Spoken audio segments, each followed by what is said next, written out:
2025 is going to be a pivotal year for small businesses.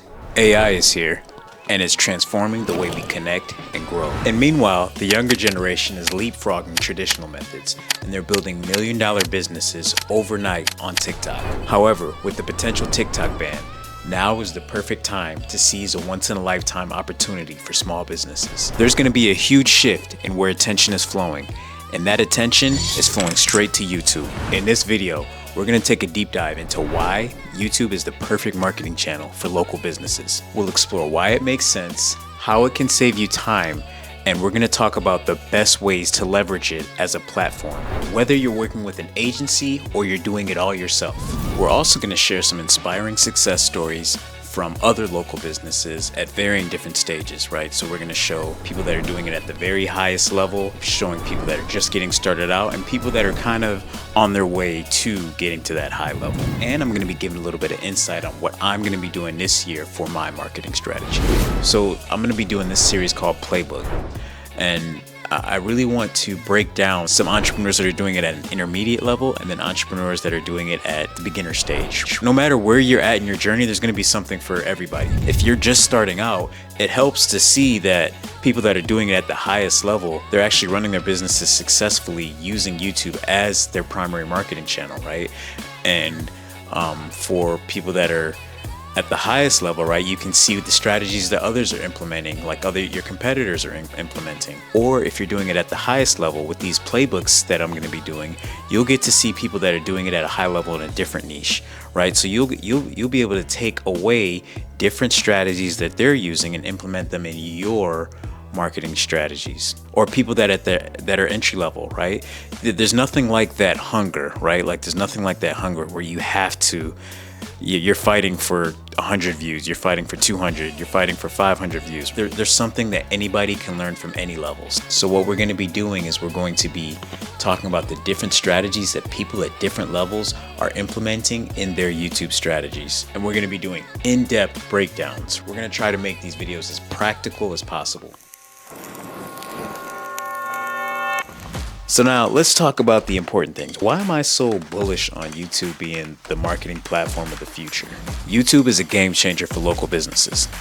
It's not just about sharing videos, it's about building a thriving business by connecting with your audience and staying relevant in today's digital-first world.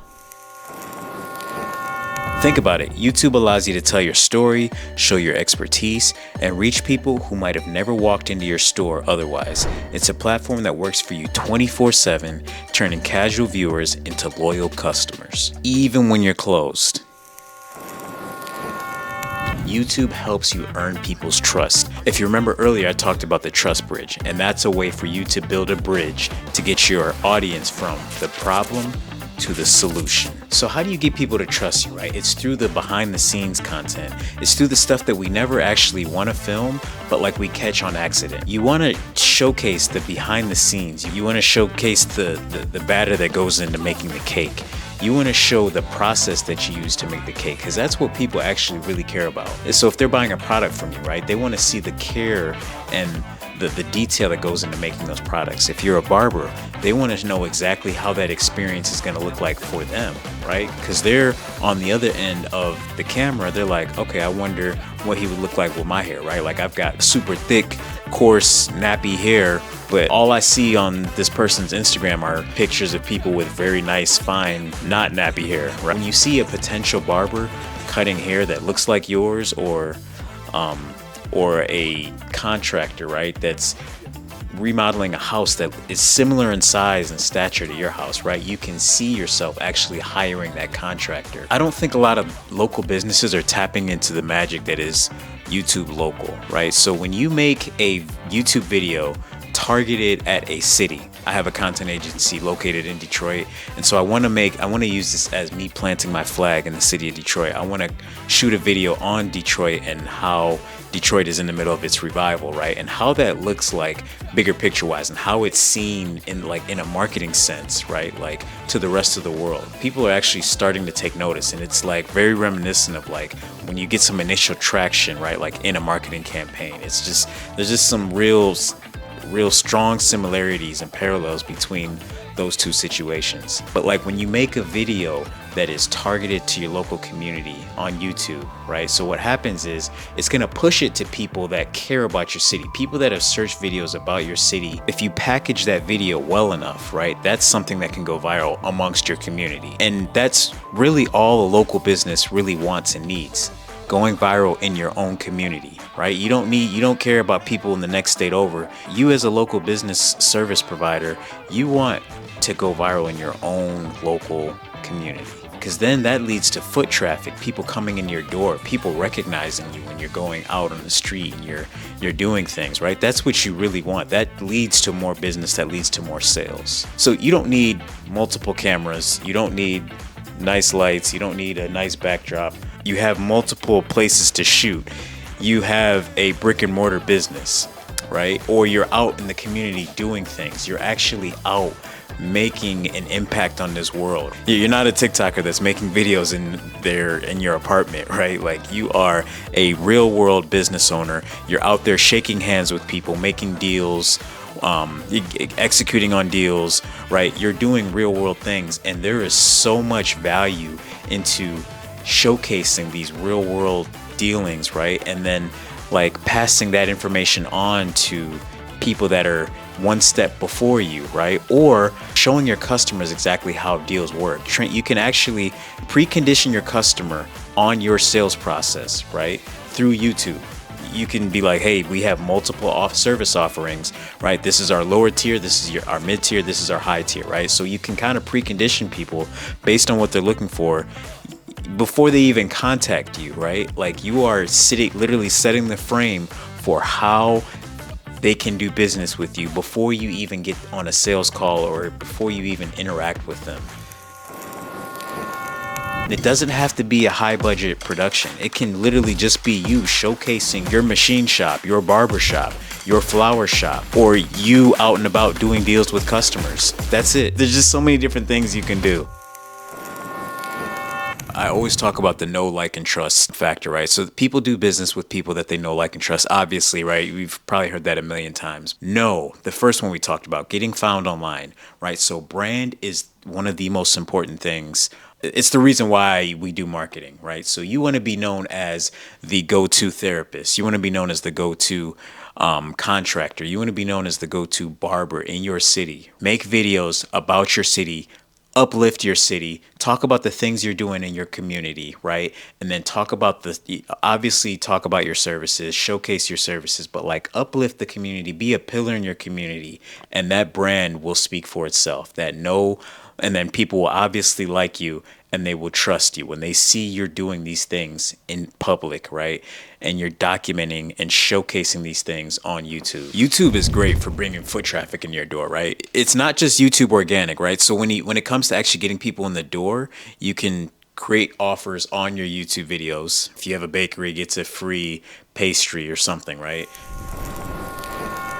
You can get even more targeted with YouTube, right? So YouTube is owned by Google. Google has one of the biggest advertising networks and infrastructures out there, right? So YouTube ads, you can run ads to people within 10 miles of your brick and mortar business, right? And you can push out like successful content.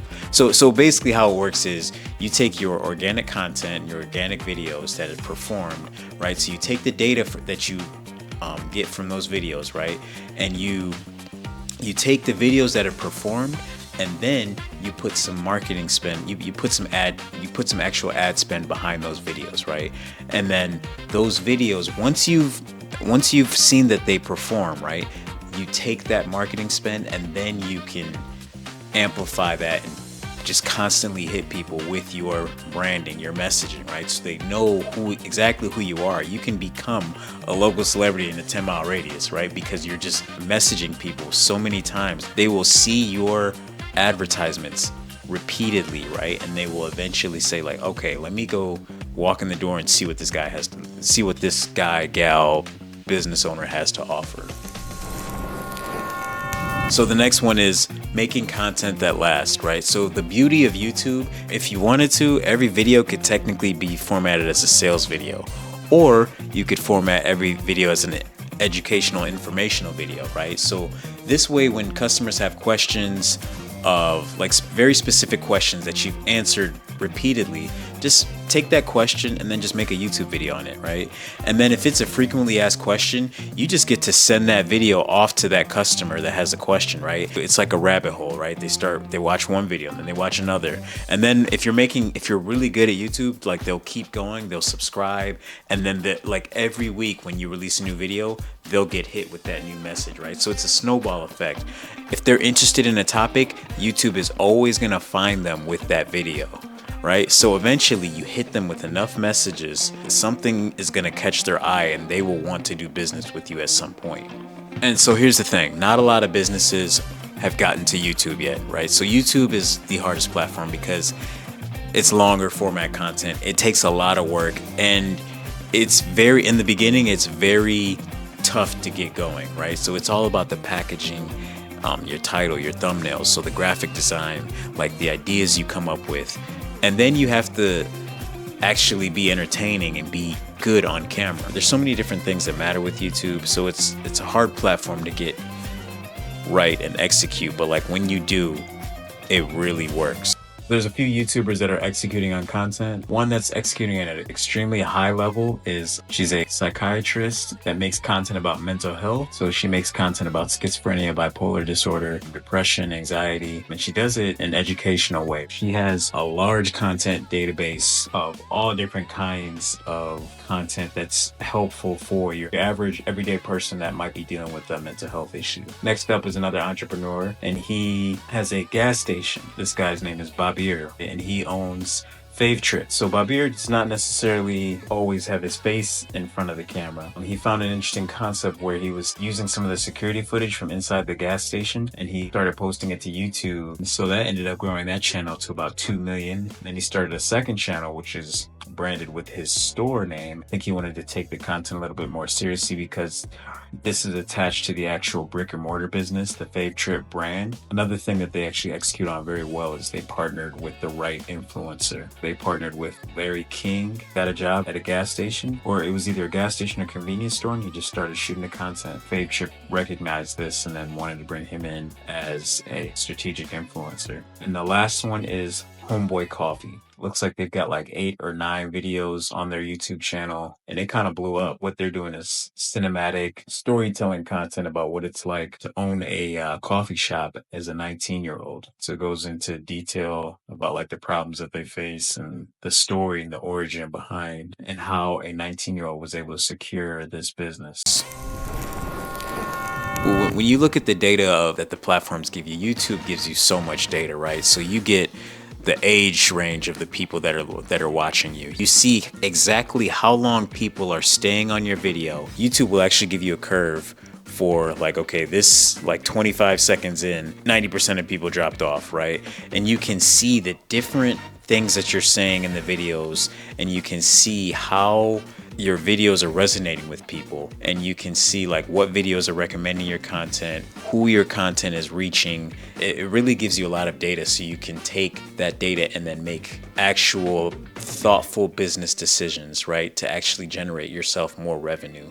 And the last thing is like when you start to combine the real world, when you start to combine in person with YouTube, right? So when people start to recognize you, or when you start to use YouTube in a crafty way, like I said earlier, like sending your videos out to people that have questions, right? So you can actually run ads directly to people that have watched your videos. So if somebody's interested enough to give you a few minutes of their day to watch a YouTube video, then you can hit them with a video, with another video, conditionally, right? Like if they watched a video of yours, you can hit them with another video. You use this as a way to make your local community your fan. You essentially will serve as the guide to get them from point A to point Z and help them solve their problems. So why is this something that is so important to me? By trade, I am a systems engineer, and I have over 12 years of experience in that field. So that's everything from designing, programming, and speccing out systems that take raw materials right? And take them through processes, right? And then turn them into finished goods, right? That can be used and sold to a lot of the customers in that field were Fortune 500 companies, right? So I built all kinds of solutions for Fortune 500 companies, their suppliers, in a manufacturing setting, in a manufacturing world, high volume, high production, high availability. These systems need to be running constantly. And these are very critical, crucial systems. They can't have any downtime. I understand and I love working with systems, like the ins and outs of systems, right? And those two words, ins and outs, right? Those are the two most important things. So you've got your inputs and your outputs, right? What are you putting in to get your desired outcome? And the marketing world is no different from that, right? Like you have people. You need to get these people to do something, to take some kind of action, whether that's paying for your service or buying a product or getting donors to donate to your nonprofit, right? Or to get people to join on to a cause. There's so many parallels between the two worlds that it just feels like such a natural progression for me. So how I put it to people simply is that I'm taking machines and getting them to transform raw materials. I'm taking processes and content strategies and marketing strategies and getting people to take specific actions, right? And then so that can get measurable results, right? And that measurable results is the most important thing. You always want to measure your results on anything, right? Just like in systems, you always want to measure like what's the feedback from your from the different inputs in your system. You want to also do this in the marketing world. But yes, back to local businesses. Local businesses, I'm just really passionate about helping people out. I just love helping out people that have taken that journey into the unknown. They veered away from the traditional path that's obviously been laid out for them, and they want to make it on their own, and they want to create their own pathway to success. All the systems talk aside, I've been building websites for years, but the biggest pivotal point for me, why I really decided to dive into this marketing world full force, was this passion project I worked on with my brother. It was called 21 Schism. And 21 Schism was a mental health awareness blog website where we started a website. We were talking about his lived experiences. And then we really dove into the things that he's dealing with, the things that other people are dealing with, like people that are dealing with serious mental health issues. We had a YouTube channel. We had an Instagram page. And that's really where I fell in love with video. Video that serves a purpose. Not just shooting videos to dance or anything like that, right? Videos where you can take what's going on in your brain and then like walk people along a bridge, right? Get people to trust you. Take an idea and a concept, right? And you can mold that in a way that will help somebody that is struggling, that has a problem, right? And then you can help serve as the guide to get them to the solution. You'll basically build a bridge through educational content and informational content. You can build that bridge to get them to the other side of solving that actual problem.